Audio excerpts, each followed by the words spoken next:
नमस्कार। अगर सरकारी नौकरी पाने का सपना है और क्वालिफिकेशन है 10वीं या 12वीं पास, तो 2026 का साल समझ लीजिए एक बहुत बड़े खुशखबरी लेकर आ रहा है। तो चलिए आज इसी पर बात करते हैं कि ये मौका कितना बड़ा है और सबसे जरूरी इसका फायदा कैसे उठाना है। तो सबसे पहले बात करते हैं कि मौका है कितना बड़ा।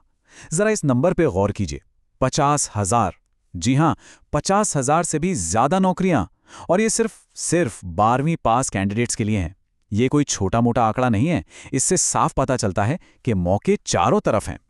तो फिर सबसे बड़ा सवाल यही उठता है कि इस सुनहरे मौके को हाथ से जाने कैसे न दें। इस सपने को हकीकत में कैसे बदलना है, इसी के बारे में हम स्टेप बाय स्टेप बात करेंगे।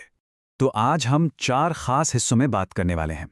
पहले तो ये समझेंगे कि आखिर 2026 सरकारी नौकरियों का साल क्यों कहा जा रहा है।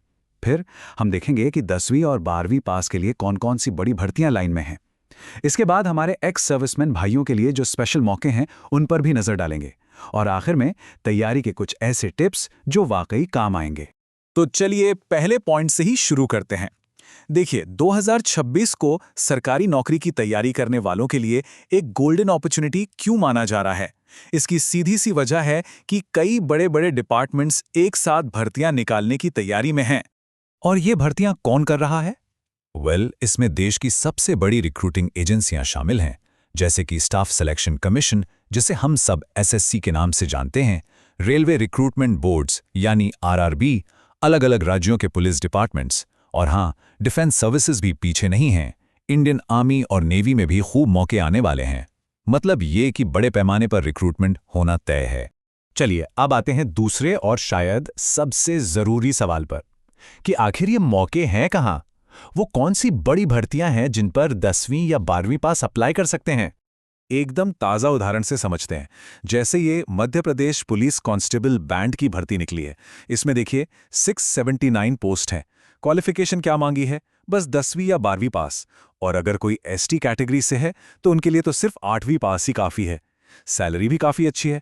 पे स्केल 19,500 से शुरू होकर 62,000 तक जाता है। और हाँ, ये डेट जरूर नोट कर लीजिए, 19 अप्रैल 2026 इसकी आखिरी तारीख है। पुलिस की तो बात हो गई, लेकिन इसके अलावा डिफेंस में भी बहुत अच्छे मौके हैं। इंडियन आर्मी और नेवी में अग्निवीर स्कीम के तहत लगातार भर्तियां आ रही हैं, और ये खास तौर पर 10वीं और 12वीं पास नौजवानों के लिए ही हैं। देश सेवा का इससे अच्छा मौका और क्या हो सकता है? और सबसे मजे की बात यह है कि ये सब सिर्फ हवाई बातें नहीं है, कोई अंदाजा नहीं है। ये देखिए, ये एसएससी का ऑफिशियल कैलेंडर है। इसमें साफ साफ लिखा हुआ है कि सीएचएसएल यानी combined higher secondary level exam, जो 10+2 वालों के लिए होता है, उसका नोटिफिकेशन अप्रैल 2026 में आ जाएगा। मतलब तारीखें पक्की हैं, बस तैयारी शुरू करने की देर है। अब एक बहुत ही खास सेगमेंट की बात करते हैं। हमारे पूर्व सैनिकों के लिए क्या खास मौके हैं? देश सेवा के बाद अपनी दूसरी पारी शुरू करने के लिए ये एक बहुत ही सिक्योर ऑप्शन हो सकता है, और खासकर बैंकिंग सेक्टर में। यहां पर एक्स सर्विसमैन को एक बहुत बड़ा फायदा मिलता है, जिसे पे प्रोटेक्शन कहते हैं। अब ये है क्या? देखिए, इसे आसान भाषा में समझें तो जब कोई पूर्व सैनिक बैंक में क्लर्क की नौकरी ज्वाइन करता है, तो बैंक की कोशिश होती है कि उसकी जो नई सैलरी बने वो फौज में उसकी आखिरी बेसिक सैलरी से कम ना हो। ये फाइनेंशियली एक बहुत बड़ा सपोर्ट है। लेकिन यहां एक बात समझना बहुत जरूरी है, जो क्लर्क और ऑफिसर पोस्ट के बीच का फर्क है।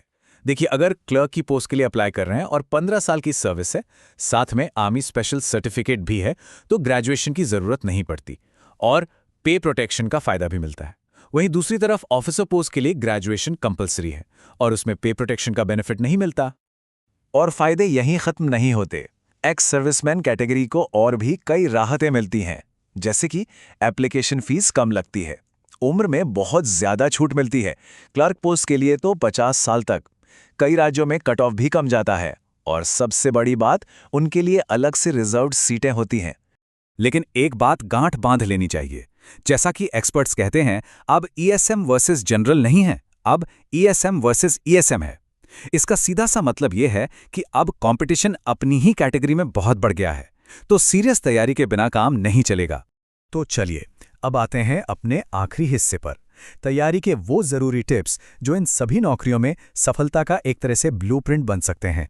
देखिए, ज्यादातर सरकारी नौकरियों का जो सिलेक्शन प्रोसेस है वो मोटे तौर पर 3 स्टेज का होता है। सबसे पहले होता है टियर 1, जो कि एक कंप्यूटर बेस्ड टेस्ट होता है। इसे क्लियर करने के बाद आता है दूसरा स्टेज। ये पोस्ट के हिसाब से होता है, कहीं टाइपिंग टेस्ट तो कहीं फिजिकल टेस्ट। और जब ये सब हो जाता है तो आखिर में डॉक्यूमेंट वेरिफिकेशन और मेडिकल के बाद फाइनल मेरिट लिस्ट बनती है। तो सबसे बड़ा सवाल, तैयारी करें तो करें कैसे? एक्सपर्ट्स की माने तो कुछ चीजें बिल्कुल पक्की कर लेनी चाहिए। जैसे अगर एलडीसी जैसी पोस्ट का टारगेट है तो टाइपिंग अभी से शुरू कर दीजिए। जनरल अवेयरनेस और करंट अफेयर्स, इस पर अपनी पकड़ एकदम मजबूत बनाइए। पिछले सालों के क्वेश्चन पेपर सॉल्व करना तो समझ लीजिए रामबाण है। ऑफिशियल पोर्टल्स पर खुद को रजिस्टर करके रखें ताकि कोई भी अपडेट मिस ना हो। और एक जरूरी बात, अगर किसी स्टेट की जॉब के लिए अप्लाई कर रहे हैं तो वहां की रीजनल लैंग्वेज को इग्नोर करने की गलती बिल्कुल मत कीजिएगा। तो आखिर में बस एक ही सवाल है, हजारों पद सामने हैं, एसएससी जैसे बड़े एग्जाम्स की तारीखें भी लगभग पक्की हैं, तो फिर तैयारी शुरू कब करनी है? शायद इससे बेहतर समय और कोई नहीं।